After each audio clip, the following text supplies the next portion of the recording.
Oke, baik. Pada pertemuan kali ini, materi kita adalah listrik statis, di mana di listrik statis ini nanti kita mempelajari muatan listrik, hukum Coulomb, medan listrik, hukum Gauss, potensial dan energi potensial listrik, dan yang terakhir itu adalah kapasitor. Oke, pertama kita bahas dulu muatan listrik. Terima kasih kepada Pak Samijo yang telah menge-share PowerPoint ini, dan ini ada Rama Widya yang membuat PowerPoint ini. Oke, baik. Muatan listrik. Muatan listrik terdapat dalam dua bentuk, yaitu muatan positif dan muatan negatif. Keadaan muatan listrik pada suatu benda ditentukan oleh jumlah proton dan elektron dalam benda tersebut. Jumlah muatan listrik suatu benda adalah kelipatan dari muatan elektron dan muatan proton. Ya, ini sebagai ilmu pengetahuan ya. Sebuah proton mempunyai muatan positif ya E, sedangkan sebuah elektron mempunyai muatan negatif. Sehingga Q sama dengan Ne. Ini sebagai tambahan ilmu pengetahuan. Q itu adalah muatan suatu benda. Satuannya nanti Coulomb atau disingkat C. Kemudian E itu adalah muatan elektron atau proton yang nilainya itu 1,6 kali 10 pangkat min 19 Coulomb. Oke, baik, selanjutnya bagaimana kita memberi muatan kepada sebuah logam? Yang pertama yaitu dengan cara menggosok-gosok. Apakah logam atau benda lain? Misalnya dulu pernah waktu sekolah SD ada roll panjang kemudian digosok-gosok ke rambut, sehingga roll tadi, penggaris tadi, bisa menarik kertas-kertas kecil yang sudah dipotong-potong ya, kertas. Itu kenapa bisa tertarik kertasnya? Karena adanya muatan pada kertas dan muatan pada roll. Di mana sebelumnya di roll itu tidak ada muatan. Setelah digosok-gosok ke rambut, maka muncul muatan. Ya? Atau secara konduksi. Seperti itu ya. Jadi muatan ini bisa diukur dengan sebuah alat ukur muatan namanya ya. Jadi bisa secara konduksi dan induksi. Selanjutnya ada hukum Coulomb. Hukum Coulomb ini berbicara tentang dua muatan juga. Ya, bagaimana kalau muatan sejenis positif dengan positif didekatkan, maka dia akan saling menjauh. Atau negatif dengan negatif didekatkan juga akan saling tolak-menolak. Sebagaimana sifat normalnya manusia, laki-laki dengan laki-laki didekatkan, normalnya itu saling menjauh. Ya. Kemudian yang tidak sejenis akan saling tarik-menarik. Negatif dengan positif akan saling tarik-menarik. Begitu juga dengan manusia, laki-laki dan wanita secara normal itu akan tarik-menarik. Seperti muatan, seperti magnet, saling tarik-menarik. Selanjutnya, hukum Coulomb, gaya di antara dua benda bermuatan berbanding lurus dengan hasil kali muatan-muatan tersebut dan berbanding terbalik dengan kuadrat jarak di antara keduanya. Apa sih maksudnya berbanding lurus? Maksudnya adalah gaya, ya, ini gaya sama dengan di sini dikatakan di antara dua benda bermuatan berbanding lurus. Berbanding lurus itu maksudnya dikalikan. Ya, di atas per dia rumusnya itu. Berbanding lurus dengan hasil kali muatan-muatan tersebut, yaitu Q1 dan Q2. Dan berbanding terbalik dengan kuadrat jarak. Ini R kuadrat. Ya. Di antara keduanya. Maksudnya begini. Kalau misalnya ada dua benda, satu di sini, Ya, satu di sini. Kemudian satu lagi di sini. Ya, ini kan ada jaraknya. Nah, inilah yang dimaksud dengan R tadi. Ini ada jaraknya. Ini yang dimaksud dengan R ini. Ya. Kemudian di sini mengandung muatan. Ini juga mengandung muatan. Ini muatannya Q1, ini muatannya Q2, seperti itu. Ya. Kemudian apa itu F? Gaya kolom. Q1 muatan benda pada benda 1, Q2 muatan benda pada benda 2. Apa itu K? K itu adalah konstanta, yaitu per ini ya, 1/4 V epsilon 0. Apa itu epsilon 0? Permitivitas udara vakum. Ini nilainya ada. Kemudian setelah dihitung, maka K-nya itu, konstantanya itu 9 kali 10⁹ Newton meter kuadrat per kolom kuadrat. Dan ini sudah merupakan ketetapan. Jadi itu adalah ketetapan. Ini perlu dihafal ini. Nah, ini nilai ini ya. Ini perlu untuk dihafalkan. Jadi sering ini muncul nanti K ini di persoalan fisika. Jadi hari ini kita bahas dulu teorinya semua. Nanti di next pertemuan kita akan membahas soal-soal terkait materi yang kita bahas ini. Selanjutnya, medan listrik. Medan listrik itu adalah daerah yang masih dipengaruhi oleh listrik, ya, atau dipengaruhi oleh muatan tadi. Ya, misalnya kayak muatan positif, dia paling ada berjarak berapa gitu dari pusat muatan itu. Jadi ini semua inilah daerah medan listrik, gitu ya. Nanti ada juga medan magnet. Ini muatan positif, ini muatan negatif. Ya, kalau yang ini dia keluar arah dorongannya, kalau ini dia ke dalam, seperti itu. Medan listrik didefinisikan sebagai daerah di sekitar benda bermuatan listrik Q, di mana benda bermuatan listrik lainnya Q masih mengalami gaya listrik, gaya kolom. Gaya listrik itu sama dengan gaya kolom ya, jika ditempatkan pada daerah tersebut. Medan listrik yang dihasilkan oleh suatu muatan dapat digambarkan dengan garis-garis khayal yang disebut garis-garis medan listrik atau garis-garis gaya listrik. Aturan garis-garis medan listrik itu sebagai berikut. Garis-garis medan listrik tidak pernah berpotongan. Garis-garis medan listrik selalu mengarah radial keluar dari muatan positif dan masuk menuju muatan negatif. Jadi kalau keluar dia itu positif, kalau masuk dia negatif. Semakin rapat garis-garis medan listrik pada suatu tempat, maka medan listrik pada tempat tersebut semakin kuat dan sebaliknya. Garis medan listrik pada interaksi antar muatan. Jadi ini ada negatif, ini ada positif. Kalau positif tadi keluar, kalau negatif tadi ke dalam. Seperti itu garisnya ya.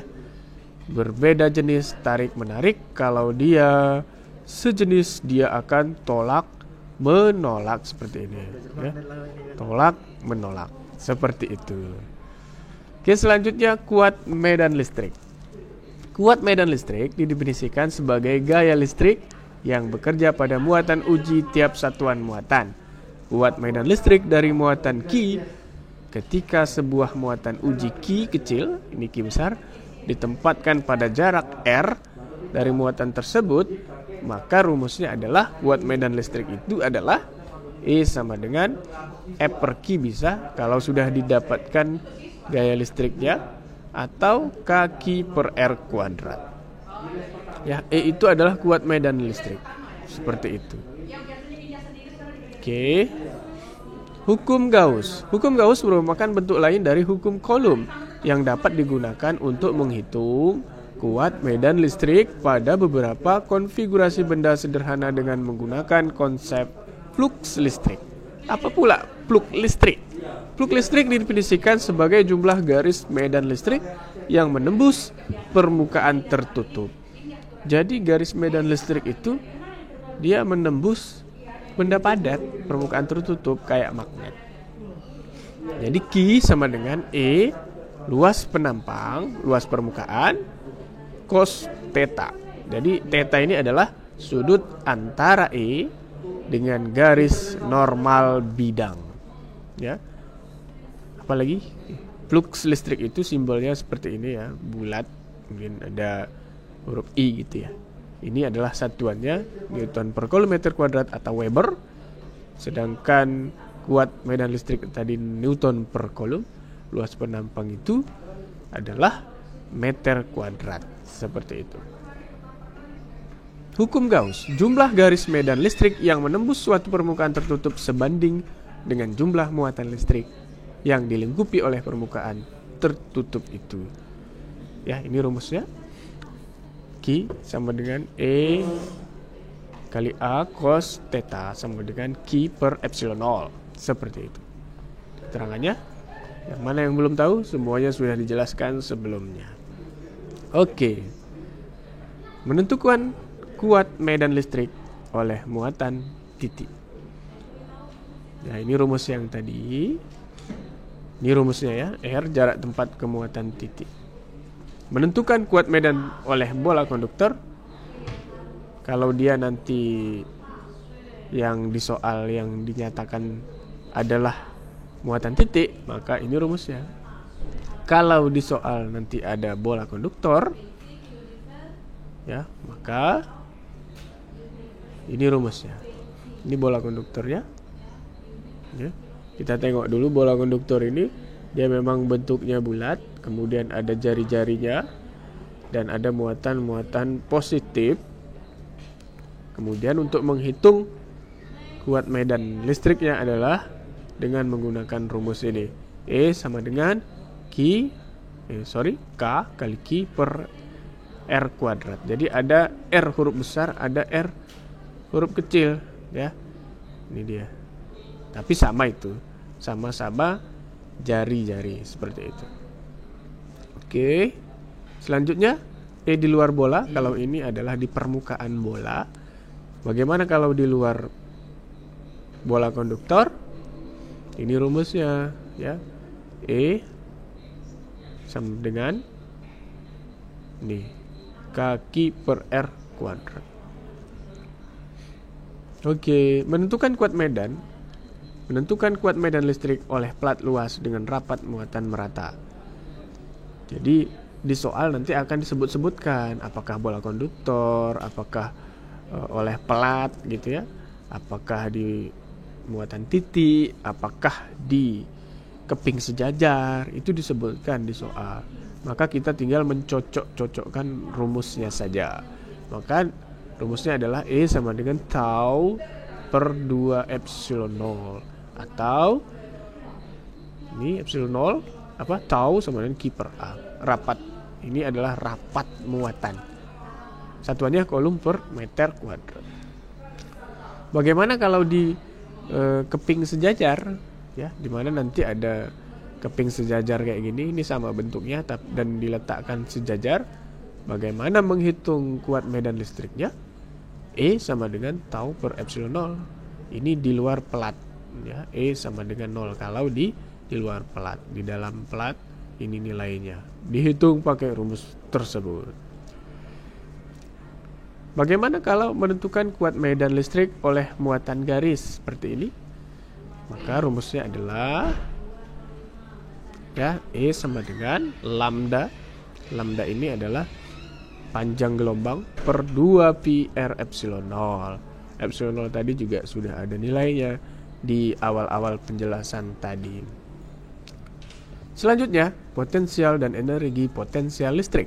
Potensial listrik adalah atau didefinisikan sebagai perubahan energi potensial listrik tiap satuan muatan ketika sebuah muatan uji dipindahkan di antara dua titik. Ya, rumusnya adalah P. Jadi lambangnya adalah P, ya. Sama dengan W usaha per Q atau K per R. Ya. Ini keterangannya potensial listrik pada suatu titik, volt satuannya. kemudian W tadi adalah usaha, dan R adalah jarak titik ke muatan. Satuannya meter ya. Oke.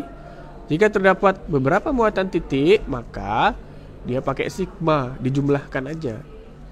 K kali sigma Q per R ya. Jadi dijumlahkan dulu baru dikali K, seperti itu. Jika muatan uji Q ditempatkan pada medan listrik dari muatan sumber Q, maka muatan uji Q tersebut mempunyai energi potensial yang dapat ditentukan sebagai berikut, yaitu energi potensial sama dengan Q kali potensial pada titik ya, tempat muatan, volt ya. Seperti itu.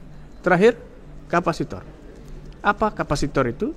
Ini kapasitor gambarnya ini, yang pernah kita tengok di elektronik rusak ya. Jadi di dalam elektronik itu banyak kapasitornya. Dan kapasitor ini materinya adalah listrik statis. Jadi penting nih pelajaran listrik statis nih. Semua elektronik itu menggunakan teori ini ya, kalau nggak nyala gitu. Kapasitor merupakan sebuah komponen elektronika yang digunakan untuk menyimpan muatan dan energi listrik. Jadi dia bisa menyimpan muatan positif, muatan negatif untuk digunakan ke elektronik tersebut ya, atau juga energi listrik. Kapasitas kapasitor ya. Jadi seberapa banyak dia bisa menyimpan muatan disebutlah sebagai kapasitas kapasitor. Jadi seberapa banyak dia bisa menyimpan muatan itu Q per V ya. Q per P ini nilainya. Cara menghitung nilainya itu Q per P. P itu adalah tegangan listrik dan Q itu adalah muatan listrik. Seperti itu. Kapasitas kapasitor keping sejajar. Ini rumusnya C sama dengan K epsilon 0A per D. Apa itu K? Ini adalah tetapan dielektrik ya. Kemudian permisivitas vakum ya, yang ini. Ini adalah permisivitas relatif bahan dielektrik. D itu bahan dielektrik. Jaraknya. Energi kapasitor itu bisa dihitung dengan W sama dengan setengah Q kuadrat per C. Terangannya adalah seperti yang sudah kita bahas sebelumnya. Jadi kapasitor itu bisa kita rangkai secara bersusun-susun atau berbaris-baris. Ya, kalau ini secara seri, ya, jadi sambung menyambung ya. Ini simbolnya dalam gambar itu seperti ini, 2 garis ya. Ini adalah kapasitor pertama, ini adalah kapasitor kedua. Jadi gabungannya berapa? Tinggal ditambahkan aja. 1 per C gabungan atau C seri itu sama dengan 1 per C1 tambah 1 per C2 kalau 2. Kalau 3 tambahkan lagi, kalau 4 dan seterusnya tambahkan semuanya. Seperti itu. Kemudian secara paralel, ya beda ya secara seri dan paralel.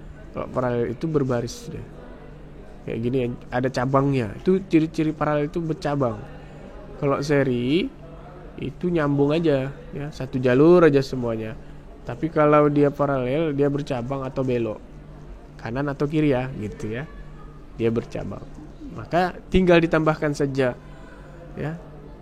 C total itu adalah C1 tambah C2. Kalau 2, kalau 3 4 dan seterusnya tambahkan aja semuanya.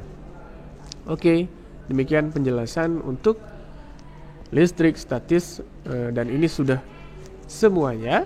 Jadi khusus siswa Bapak silahkan dicatat rumusnya dan keterangan rumusnya di buku catatan dan itu dikirimkan ke tempat yang seharusnya. Mudah-mudahan bermanfaat. Silahkan like, share video ini jika bermanfaat. Jangan lupa subscribe bagi yang belum. Bagi yang nggak mau, ya mau gimana lagi. Berarti kurang bersahabat. Sampai jumpa lagi.